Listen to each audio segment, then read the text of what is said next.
بسم اللہ الرحمن الرحیم۔ السلام علیکم ناظرین، حکمت کی بات چینل پر آپ کا ویلکم ہے۔ ناظرین، آج کا جو ہمارا ٹاپک ہے، ویڈیو کا ٹاپک، منہ میں جو بدبو آتی ہے اس کا حل، اس کا علاج، اور یہ کس وجہ سے آتی ہے اور یہ کن بیماریوں کا موجب ہوتی ہے۔ ناظرین، سانس میں بو کو طبی زبان میں ہیلیٹوسس کہا جاتا ہے، جو دانتوں کی صحت کی ناقص عادات کا نتیجہ ہوتی ہے، اور کئی بار یہ کسی اور بیماری کی علامت بھی ہو سکتا ہے۔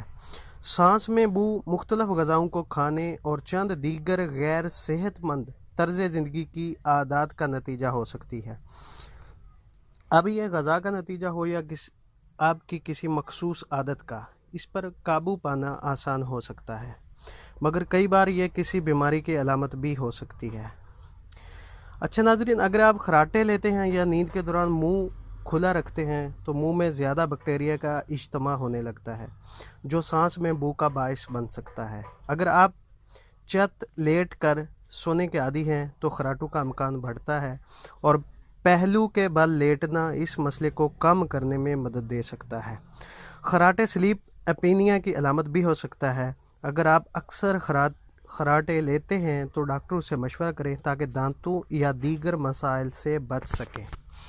غذا سے بھی یہ دانتوں میں بیکٹیریا کی نشو نما بڑھ سکتی ہے، تو اچھی طرح برش خلال کرنا سانس کی بو کو دور کرنے میں مدد دے سکتا ہے۔ اگر سانس سے دانت جیسی بو آئے تو یہ مسوڑوں کے نیچے بیکٹیریا کے اجتماع کا نتیجہ ہو سکتا ہے، جو ورم اور انفیکشن کا باعث بھی بن سکتا ہے۔ یہ اکثر تمباکو نوشی یا دانتوں کی صفائی کا خاص خیال نہ رکھنے والوں کے ساتھ ہوتا ہے۔ مسوڑوں کے امراض موروثی بھی ہو سکتے ہیں۔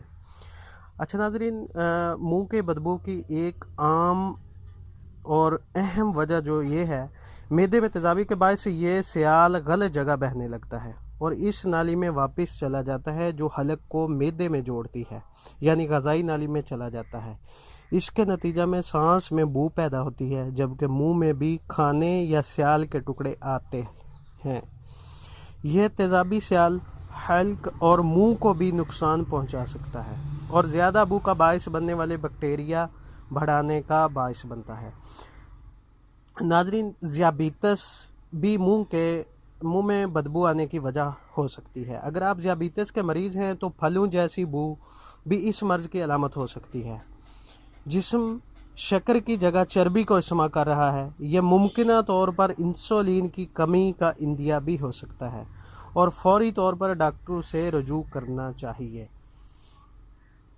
اچھا ناظرین، کچھ ادویات بھی سانس میں بو کا باعث بنتی ہیں کیونکہ ان کے استعمال سے منہ خشک ہو جاتا ہے۔ دیگر ادویات جیسے امراض قلب کے علاج کے لیے استعمال ہونے والی دوائیں، کینسر کے لیے کیمو تھراپی اور نیند میں مدد دینے والی ادویات وغیرہ، ایسے کیمیکل جسم میں خارج کرتی ہیں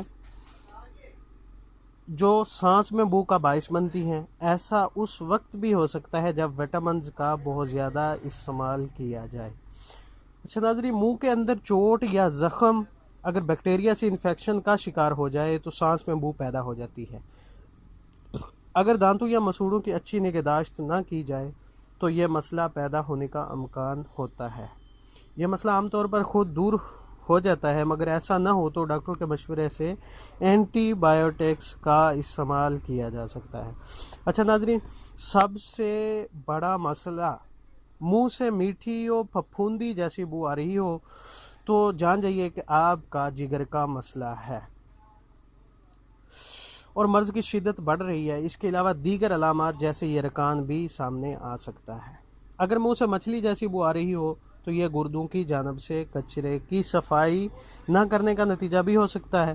یہ کڈنی فیلئر کی آخری سٹیج کی علامت ہے، جس کا علاج ڈائلیسس یا گردوں کی پیوند کاری ہوتی ہے۔